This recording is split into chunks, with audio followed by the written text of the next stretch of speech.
Halo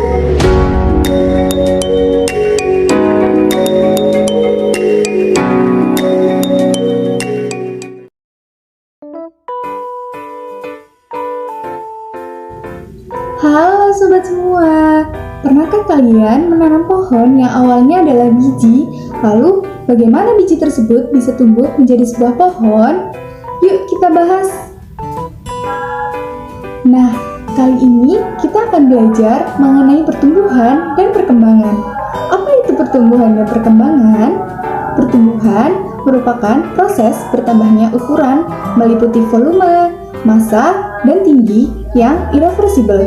Pertumbuhan bersifat kuantitatif karena dapat diukur dan dapat dinyatakan dalam suatu bilangan. Sedangkan perkembangan adalah proses menuju kedewasaan dan sifatnya kualitatif.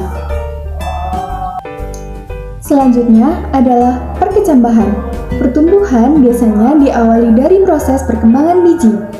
Pada biji, terdapat bagian yang berperan sebagai cadangan makanan atau kotiledon, calon batang dari daun atau plumula, dan calon akar atau radikula. Pada perkecambahan biji, dikenal juga dengan adanya tipe epigel dan tipe hipogeal. Apabila dalam berkecambah, kotiledonnya tetap berada di dalam tanah, disebut tipe hipogeal. Sedangkan jika dalam berkecambah, kotiledonnya naik ke permukaan tanah, disebut tipe epigel. Nah, pada tanaman kacang hijau termasuk tipe epigel karena kotiledonnya naik ke permukaan tanah.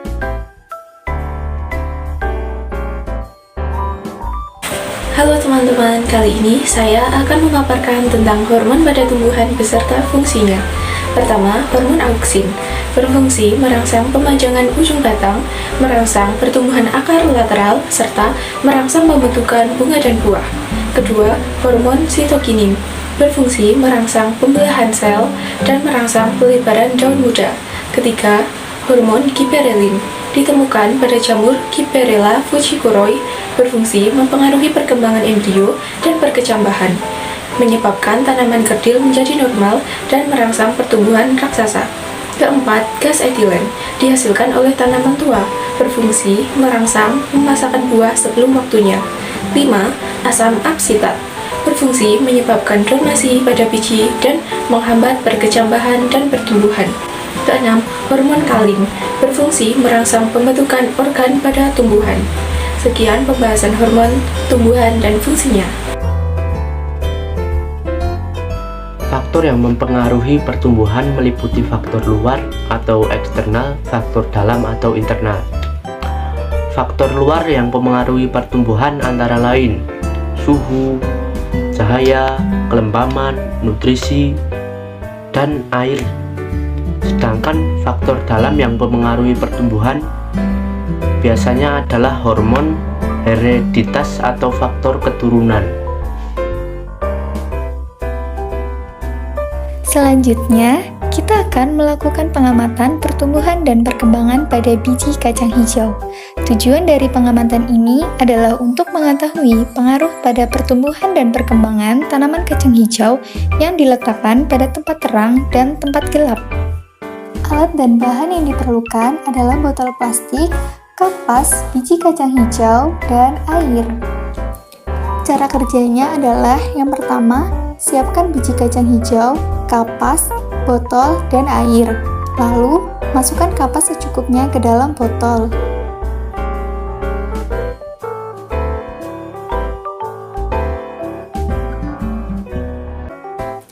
Setelah itu, beri air secukupnya ke dalam kapas sampai kapas terendam dengan air.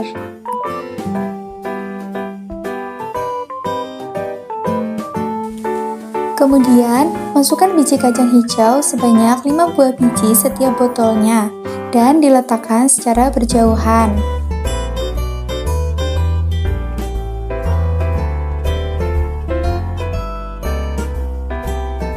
Setelah itu, letakkan salah satu botol pada tempat yang terang atau terkena cahaya matahari, dan satunya lagi diletakkan pada tempat yang gelap.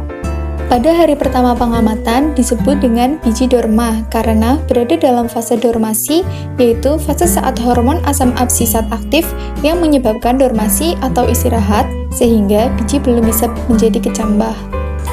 Pada hari kedua, bisa dilihat bahwa biji mengalami aktivasi awal karena ada proses bernama imbibisi, adalah proses masuknya air ke dalam biji, mengaktifkan hormon giberelin dan mengaktifkan produksi amilase. Pada hari ketiga, terjadi sekresi amilase menjadi amilum sehingga amilum menjadi sumber energi untuk embrio keluar dari biji dan tumbuh membentuk plumula atau daun dan radikula atau akar.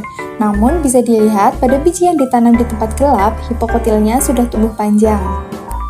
Pada hari keempat, terdapat hormon auksin yang menyebabkan pemanjangan akar dan batang. Namun perbedaannya, kotiledon pada biji yang ditanam di tempat gelap sudah terangkat.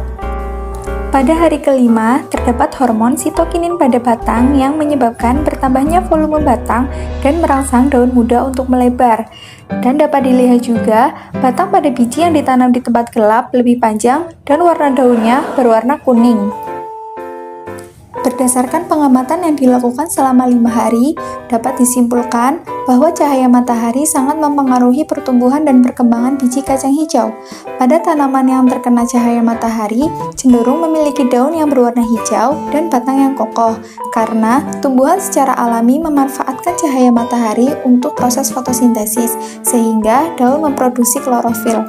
Sedangkan pada tanaman yang berada di tempat gelap, pertumbuhannya sangat cepat karena tidak terhambat oleh hormon auksin. Dapat dilihat dari batang yang memiliki ukuran yang sangat panjang namun lemah dan daun yang berwarna kuning. Mungkin cukup sekian materi yang kami paparkan. Badan gemuk banyak lemak kalau makan pakai ketupat. Terima kasih sudah menyimak. Semoga video ini membawa manfaat. Terima kasih.